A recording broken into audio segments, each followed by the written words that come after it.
Most teenagers dream big. Some of them pursue their dreams, choosing a path different from those of others. They design their own route of life. Success is for those who think big and act differently. Have you come across the word entrepreneurship? Meet Irfan Alam, an entrepreneur who changed the lives of many people through his innovative enterprise. Here is an interview with him. Congratulations on your achievement. When and how did you conceive this idea? I was 17 years old at that time. I was traveling in a rickshaw, and in the middle of the journey, I was very thirsty. I asked the rickshaw puller if he had any water. He said that he did not carry water bottles because he did not have money to buy and stack them.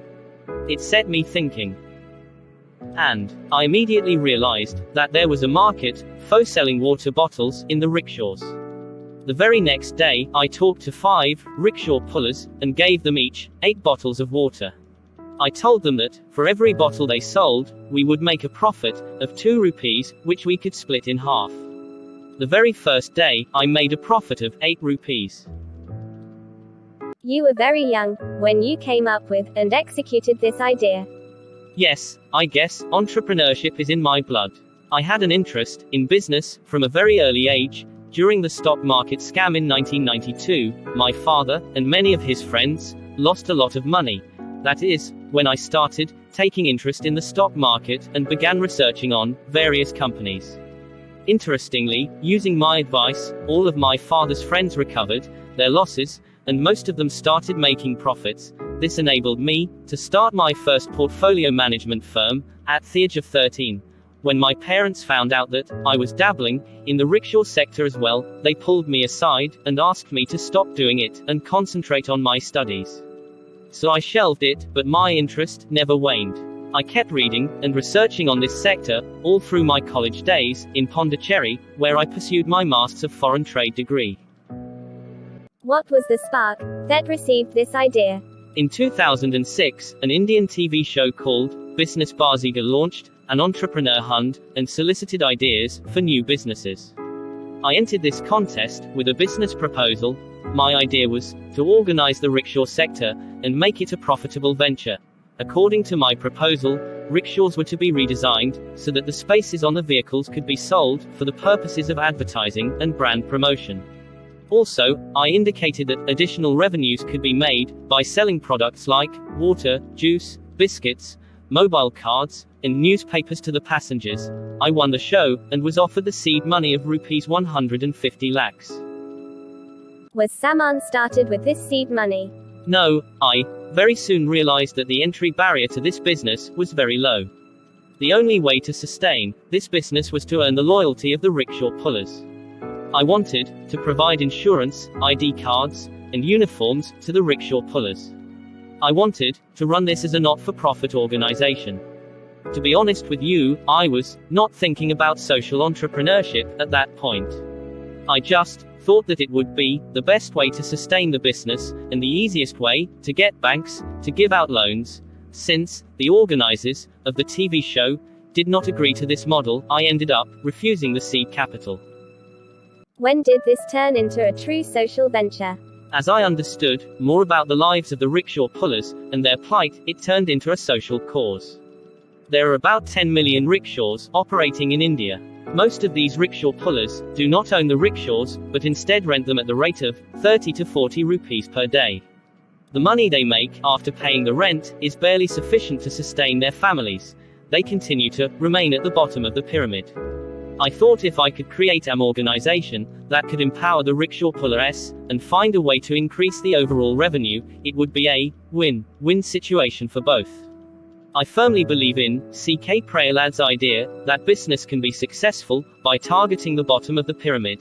Salman was finally founded in 2007 with seed money from family and friends.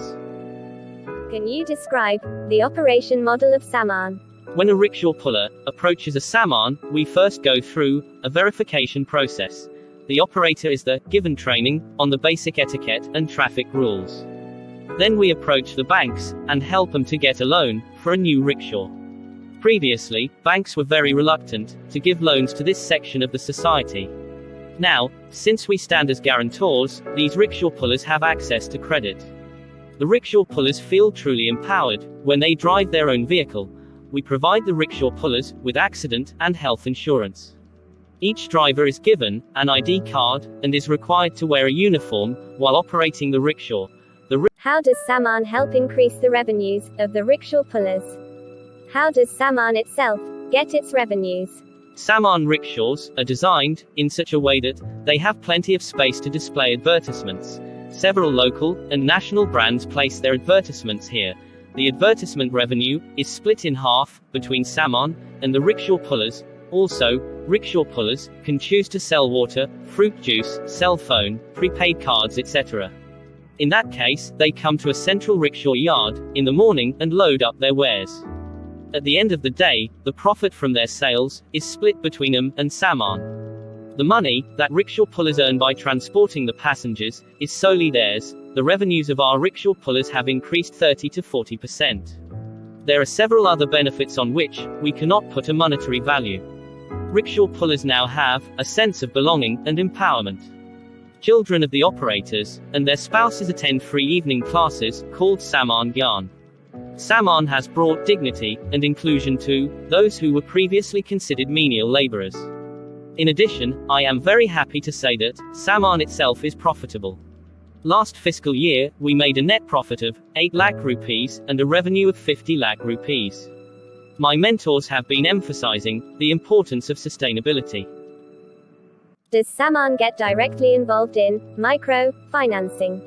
No, we do not directly microfinance the rickshaw pullers. We just enable the rickshaw pullers to get finance from the banks.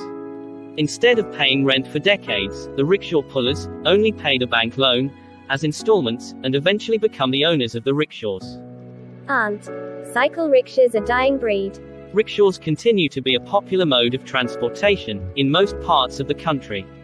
The number of rickshaws in New Delhi has actually increased by 20% in the last 2 to 3 years.